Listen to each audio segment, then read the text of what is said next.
Hello students, चलिए हम लोग शुरू करते हैं। आज का टॉपिक है रक्त, रुधिर यानी ब्लड। देखिए, ब्लड में सबसे पहला आपको याद करना है हेमाटोलॉजी।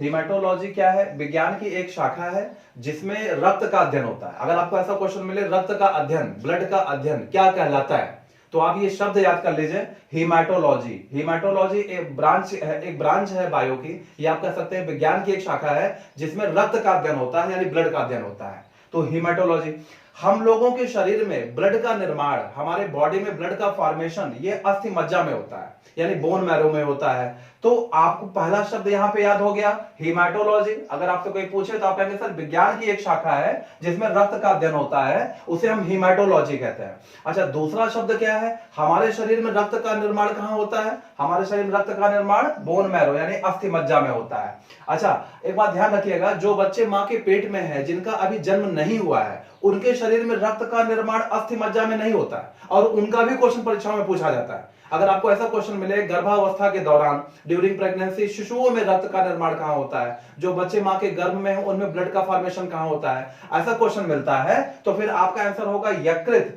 या तो यकृत मिलेगा या तो फिर प्लीहा मिलेगा, यानी यकृत एवं प्लीहा ऐसे दो अंग हैं हमारे शरीर में जहां पे ब्लड का निर्माण होता है। कब? जब बच्चा मां के गर्भ में होता है। यकृत को जिगर भी कहा जाता है, ये आप जानते ही हैं। लीवर को हम लोग साइंस में जिगर भी कहते हैं, तो अंग्रेजी वर्ड तो लीवर है यकृत के लिए और जिगर के लिए, और प्लीहा को तो स्प्लीन कहा जाता है। तो अगर ऐसा क्वेश्चन मिले कि गर्भावस्था के दौरान शिशुओं में रक्त का निर्माण कहां होता है, तो फिर आपका आंसर होगा यकृत। अगर यकृत ऑप्शन में नहीं दिया होगा तो प्लीहा दिया होगा। अगर दोनों ऑप्शन दिए होंगे तो एक ऑप्शन और मिलेगा आपको, पहला और दूसरा दोनों, ऐसा करके ऑप्शन मिलेगा। ये दो अंग हैं जहां बच्चे में ब्लड का निर्माण होता है। कब? जब बच्चा मां के गर्भ में होता है। ठीक है, तो यकृत को एक और नाम है इसका, क्या? जिगर। अगर आपको यकृत नहीं मिलता है तो जिगर मिल सकता है। अच्छा, फिर आपको याद करना होगा, ये जो प्लीहा लिखा है, इस प्लीहा को तिल्ली भी कहते हैं हिंदी में। इस प्लीहा को तिल्ली भी कहते हैं, इंग्लिश में स्प्लीन तो कहा ही जाता है, लेकिन हिंदी में तिल्ली भी कहा जाता है। इस प्लीहा की एक खासियत है कि इसको ब्लड बैंक के नाम से जानते हैं। आपको परीक्षाओं में अक्सर मिलेगा, अगर आपको ऐसा क्वेश्चन मिले कि ब्लड बैंक, ब्लड बैंक किसे कहते हैं, तो ब्लड बैंक आप प्लीहा को टिक कर दीजिए। रक्त बैंक वो इसलिए कहा जाता है प्लीहा को, क्योंकि प्लीहा एक ऐसा अंग है हमारे शरीर में जिसमें ब्लड थोड़ी सी क्वांटिटी हमेशा उसमें स्टोर रहती है। हर समय थोड़ी सी क्वांटिटी वो ब्लड को स्टोर करके रखता है। कभी हमारे शरीर को विषम परिस्थितियां ऐसी कुछ आती है जिसमें शरीर को ब्लड की जरूरत पड़ती है, तो सबसे पहले हमारे शरीर को ब्लड पूरा करने वाला, ब्लड की क्वांटिटी को पूरा करने वाला वो प्लीहा ही होता है, यानी स्प्लीन ही होता है। इस वजह से उसको वैज्ञानिकों ने बोला कि ब्लड स्टोर करके रखता है और विषम परिस्थितियों में शरीर के काम आता है, तो उन्होंने बैंक बोला, तो उन्होंने ब्लड बैंक ये उसको ये दर्जा दिया, ये नाम दिया। तो अगर आपसे परीक्षा में क्वेश्चन मिले कि रक्त बैंक, ब्लड बैंक किसको कहा जाता है, तो ब्लड बैंक आप प्लीहा को टिक कर दीजिएगा। अब देखिए, कुछ नॉर्मली बातें हैं जो आपको याद रखनी चाहिए। एक सामान्य स्वस्थ व्यक्ति में 5 से 6 लीटर रक्त होता है। अगर फीमेल में पूछेगा तो एक सामान्य स्वस्थ स्त्री में 4 से 5 लीटर रक्त होता है। ठीक है, एक सामान्य स्वस्थ व्यक्ति में 14 से 18% हीमोग्लोबिन होता है। अगर बात करेगा फीमेल में, तो हीमोग्लोबिन की बात करेगा तो 12 से 16% हीमोग्लोबिन होता है फीमेल में। हमारा जो ब्लड है, उस ब्लड का पीएच वैल्यू कितना है? 7.4। 7.4, इसका मतलब 7 तक तो जानते हैं 7 उदासीन होता है, न्यूट्रल होता है। 7 से नीचे है तो वो एसिडिक होता है। 7 से थोड़ा सा ऊपर हो गया है तो ब्लड हमारा हल्का क्षारीय हो जाता है, यानी वीक बेसिक हो जाता है। आप कह सकते हैं लिटिल बेसिक हो जाता है, हल्का क्षारीय हो जाता है। और उसके बाद हमारे शरीर का जो भार है, भार के अकॉर्डिंग की बात करेगा अगर एग्जाम में, हमारे शरीर के भार का कितना परसेंट रक्त होता है शरीर में, तो शरीर के कुल भार का 7 to 8% ब्लड होता है हमारे जो है शरीर में। रक्त का जो परसेंटेज है वो मैं बता दे रहा हूं, शरीर के भार के अकॉर्डिंग वो 7 से 8% है। देखिए, ये क्वेश्चन बहुत ज्यादा पूछा जाता है। अगर एग्जाम में ऐसा वर्ड मिले एनीमिया, तो एनीमिया हमारे शरीर में 3 चीजों की कमी को इंडिकेट करता है। वो बताता है हमारे शरीर में आयरन की कमी हो गई है, या फिर हमारे शरीर में हीमोग्लोबिन की कमी हो गई है, या फिर हमारे शरीर में रक्त की कमी हो गई है। इन तीनों चीजों की कमी को विज्ञान में हम लोग एनीमिया कहते हैं। अगर आपको ऐसा ये तीनों ऑप्शन मिल जाता है तो एक ऑप्शन और मिलेगा लास्ट में, ऑल ऑफ अबव, यानी उपरोक्त सभी। तो वो सारे जो ऑप्शन दे रहे हैं वो आप उनको सारा जो है चौथा ऑप्शन टिक कर देते हैं, क्योंकि एनीमिया ये तीनों की कमी को इंडिकेट करता है। इंसान की बॉडी में एक भी कमी रहेगी तो वो एनीमिया रोग में आ जाता है। तो एनीमिया का अर्थ है, एनीमिया का मीनिंग है आयरन की कमी। इन तीनों में से जो मिल जाए आपको ऑप्शन में वो टिक कर देना, सही हो जाएगा। अच्छा, यहां पे ब्लड की डेफिनेशन की बात करें, कोई पूछे व्हाट इज ब्लड या what is the definition of blood, blood की परिभाषा क्या है, ऐसा क्वेश्चन पूछे तो आप कह दीजिए सर ब्लड जो है वो एक प्रकार का तरल संयोजी ऊतक है, यानी blood is a type of liquid connective tissue blood तरल अवस्था में है, लिक्विड अवस्था में है। संयोजी का मतलब होता है शरीर के हर भाग से कनेक्ट है, शरीर का ऐसा कोई भाग नहीं जहां पे ब्लड ना हो। और ऊतक इसलिए कहा गया है, टिश्यू इसलिए कहा गया है क्योंकि ब्लड में कई टाइप्स की सेल्स होती हैं, ग्रुप्स ऑफ सेल है, इसलिए ब्लड को कहा जाता है तरल संयोजी ऊतक। ठीक है, तो ये 10 बातें। रक्त का अध्ययन क्या कहलाता है? हेमाटोलॉजी। हमारे शरीर में ब्लड का निर्माण कहां होता है? अस्थि मज्जा। अगर हम बात करें बच्चे जो मां के पेट में है उनकी, तो आप कहेंगे सर ब्लड का निर्माण उनके शरीर में तो होता है लीवर में या फिर प्लीहा में। लीवर को हम जिगर के नाम से भी जानते हैं, प्लीहा को तिल्ली के नाम से भी जानते हैं, प्लीहा को ब्लड बैंक कहा गया है। कारण क्या है? आप जानते हैं कि थोड़ा सा ब्लड उसमें हमेशा स्टोर रहता है विषम परिस्थितियों के लिए। एक सामान्य व्यक्ति में रक्त कितना होना चाहिए? 5 to 6 लीटर, फीमेल में 4 to 5 लीटर। एक सामान्य व्यक्ति में हीमोग्लोबिन कितना होना चाहिए? 14 to 18%। फीमेल की बात करेगा तो 12 से 16%। अगर हम बात करें रक्त के पीएच वैल्यू की तो आप कहेंगे सर 7.4। अगर हम बात करें जो है हमारे शरीर के कुल भार के अकॉर्डिंग, तो आप कहेंगे सर हमारे शरीर के कुल भार के अकॉर्डिंग रक्त की जो मात्रा है वो 7 से 8% होती है। और एनीमिया हमारे शरीर में 3 चीजों की कमी को इंडिकेट करता है। पहला आयरन की कमी, दूसरा हीमोग्लोबिन की कमी और तीसरा रक्त की कमी। और चौथा, अगर मैं बात करूं यहाँ पे ब्लड की परिभाषा की बात करूं तो आप कहेंगे सर ब्लड की डेफिनेशन है blood is a type of liquid connective tissue, यानी यह एक प्रकार का तरल संयोजी ऊतक होता है। देखिए ब्लड को जो है 2 पार्ट में डिवाइड किया गया है, ब्लड को 2 भागों में बांटा गया है। अगर आपसे कोई ऐसा पूछे कि ब्लड में क्या क्या पाया जाता है, हमारे रक्त में क्या क्या पाया जाता है, तो आप कहेंगे सर ब्लड में 2 चीजें पाई जाती हैं। या आप कह सकते हैं सर ब्लड को 2 भागों में डिवाइड किया गया है। पहला पार्ट है जिसे हम बोलते हैं कणिकाएं, दूसरा है प्लाज्मा। कणिकाएं मतलब कार्पस यानी सेल्स। पहला आप कह देंगे सर पहला जो है सेल्स है, दूसरा है प्लाज्मा। ये 2 भागों में ब्लड को डिवाइड किया जाता है। ठीक है, हमारे ब्लड में सेल्स का जो परसेंटेज है, कणिकाओं का जो परसेंट है यानी कोशिकाओं का जो परसेंटेज है वो 40 से 45% है। हमारे ब्लड में इतना परसेंट सेल होती हैं। और जो प्लाज्मा होता है वो प्लाज्मा 55 से 60% होता है। तो ज्यादातर क्वेश्चन यहां से निकल के आते हैं कि रक्त में प्लाज्मा का परसेंटेज क्या है। तो रक्त में प्लाज्मा का परसेंटेज पूछेगा तो आप करिए 55 से 60%। ठीक है, ये जो सेल्स हैं ये 40 से 45% होती तो है पूरे ब्लड का, लेकिन ये 3 टाइप्स की होती है। हमारे ब्लड में 3 टाइप्स की सेल्स होती हैं। पहला है रेड ब्लड कार्पल्स, या आप कह सकते हैं रेड ब्लड सेल्स। दूसरा है व्हाइट ब्लड कार्पल्स, या आप कह सकते हैं WBC व्हाइट ब्लड सेल्स। और तीसरा है प्लेटलेट्स। प्लेटलेट्स को इंग्लिश में प्लेटलेट्स ही कहा जाता है। प्लेटलेट्स दरअसल ये इंग्लिश वर्ड ही है, इसका हिंदी में नाम होता है विम्बाणु। तो प्लेटलेट्स जो है ये नंबर 3rd हो गया, विम्बाणु इसका हिंदी में कहा जाता है। तो ये 3 टाइप्स की सेल होती है जो हमारे ब्लड में पाई जाती है। इसमें WBC जो लिखा हुआ है, जो बीच में ये सेल लिखा हुआ है, इनको जो है वैज्ञानिकों ने सिपाही या सैनिक का दर्जा दिया। वैज्ञानिक कहते हैं कि इनको सिपाही या सैनिक कहा जा सकता है। ये हमारे शरीर के सोल्जर हैं, हमारे शरीर के सिपाही हैं। क्यों सोल्जर कहा जाता है? क्योंकि इनका काम क्या है, ये हमारे शरीर का जो इम्यून सिस्टम है, हमारे शरीर में जो रोगों से लड़ने की क्षमता है, हमारे शरीर में जो बीमारियों से लड़ने की क्षमता है, जो इम्यून सिस्टम है, उस इम्यून सिस्टम को ये मजबूत करते हैं, ये स्ट्रांग बनाते हैं। ये हमारे BSF है WBC, यानी हमारे बॉर्डर सिक्योरिटी फोर्स है। हमारे शरीर में बीमारियों के कीटाणुओं को घुसने से रोकेंगे, उसको मना करेंगे, उसको वहां किल करेंगे। तो ये हमारा इम्यून सिस्टम को मजबूत बनाते हैं, रोगों से लड़ने की क्षमता को स्ट्रांग बनाते हैं। तो वैज्ञानिकों ने ये नाम दिया कि ये सिपाही या सैनिक जो है इनको कहा जा सकता है।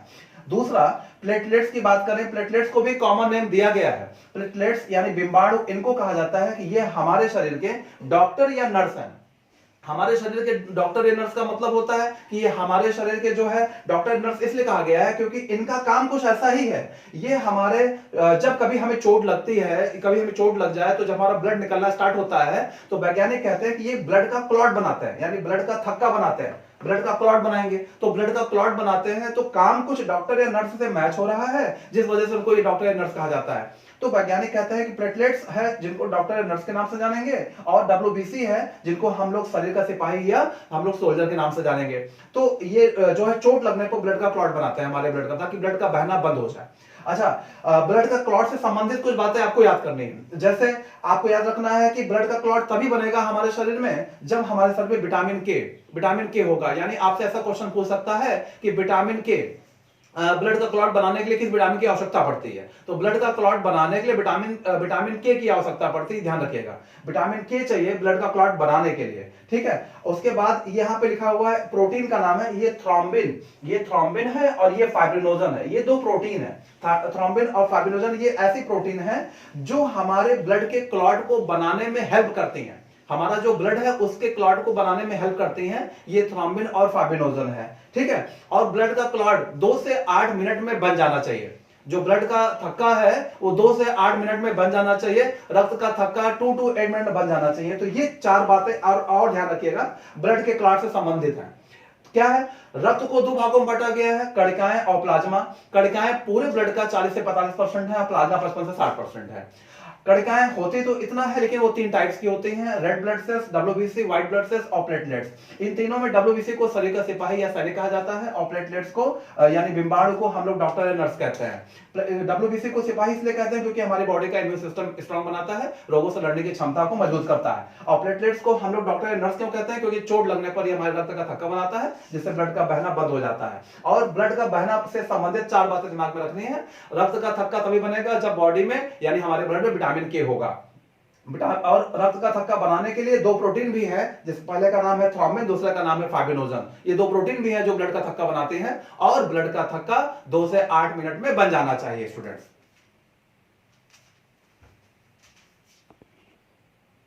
ठीक है स्टूडेंट, तो देखिए यहाँ पे आरबीसी, डब्ल्यूबीसी, प्लेटलेट्स जो ये 3 टाइप्स की सेल्स हैं, इनकी में कुछ बातें आपको और याद कर लेनी है। जैसे आरबीसी का जीवन काल पूछेगा तो आप 120 दिन, आप ऐसा भी कर सकते हैं 100 से 120 दिन, कोई दिक्कत नहीं है। आरबीसी का जीवन काल याद कर लीजिए 100 से 120 दिन।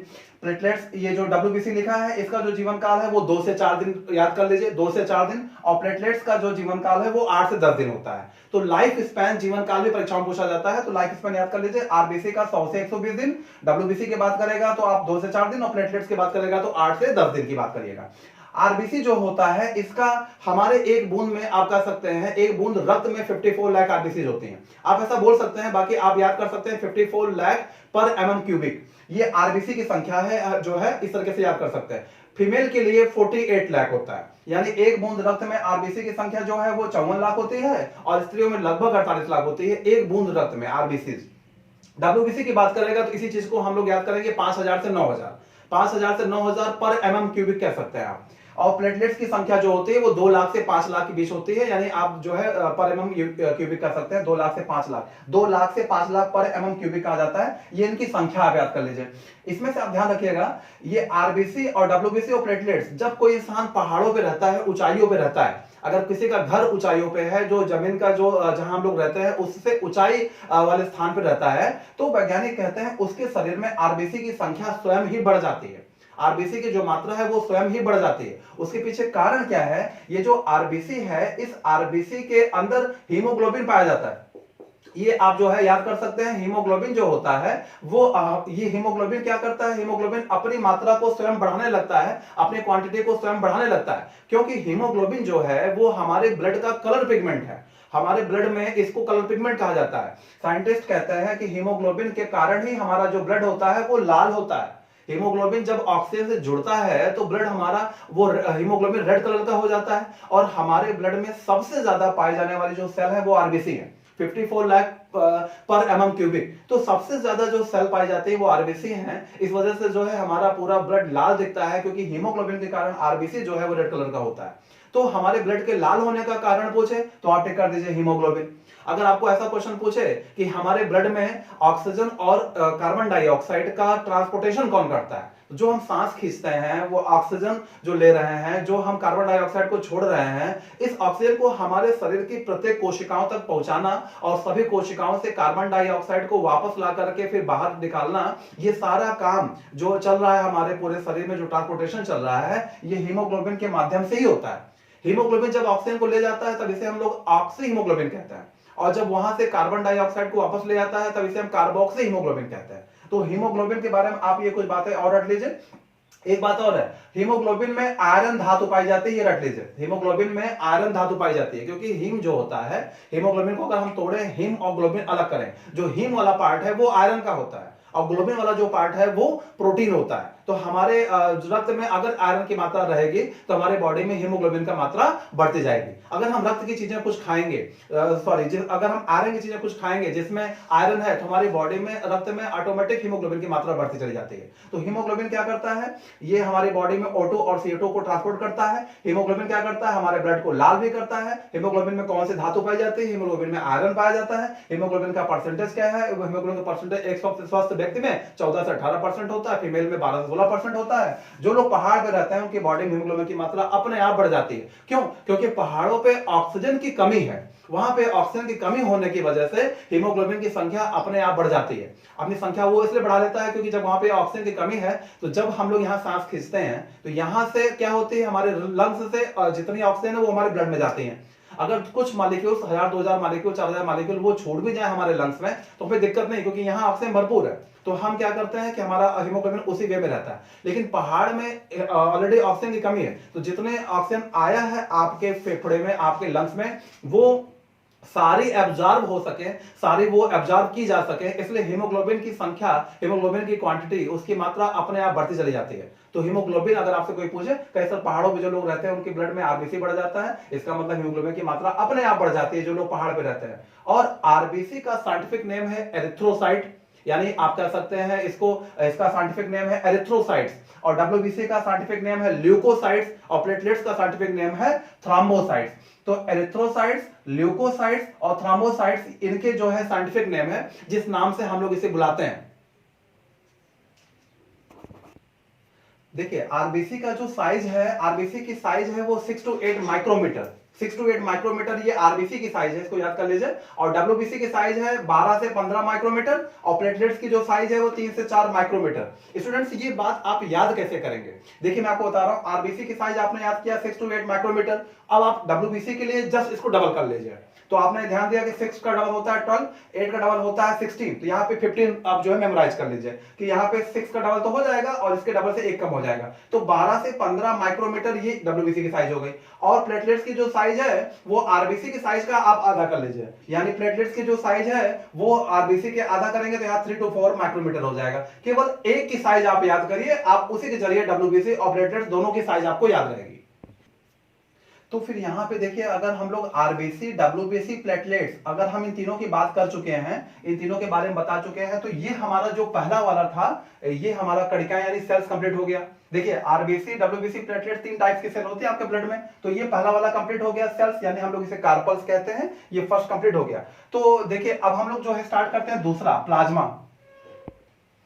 देखिए तो यहां पे हम लोगों ने सेल्स खत्म कर लिया है, यानी कार्पल्स पढ़ लिया है, कार्पल्स आप पूरा जान चुके हैं आरबीसी, डब्ल्यूबीसी, प्लेटलेट्स के बारे में। अगर हम बात करें अब सेकंड वाले की, प्लाज्मा की, तो प्लाज्मा पूरे ब्लड में 55 से 60% होता है, पूरे ब्लड का 55 से 60% प्लाज्मा होता है। लेकिन प्लाज्मा को फिर से आप 2 भागों में डिवाइड कर सकते हैं। देखिए शुरुआत से आपने पढ़ा ब्लड को 2 भागों में बांटा गया, सेल्स और प्लाज्मा, यानी कणिकाएं और प्लाज्मा। तो कणिकाएं आपने 3 टाइप्स की पढ़ी, आरबीसी, डब्ल्यूबीसी और प्लेटलेट्स। अब हम बात करते हैं प्लाज्मा की, तो प्लाज्मा को फिर से 2 भागों में बांटा गया है। पहला का कौन सा है? जल, और दूसरा है कार्बनिक एवं अकार्बनिक पदार्थ। ज्यादातर क्वेश्चन आपकी परीक्षाओं में जल से पूछा जाता है। देखिए प्लाज्मा जो है, प्लाज्मा में 2 चीजें हैं, जल और कार्बनिक और अकार्बनिक पदार्थ, यानी ऑर्गेनिक एंड इनऑर्गेनिक सब्सटेंसेस।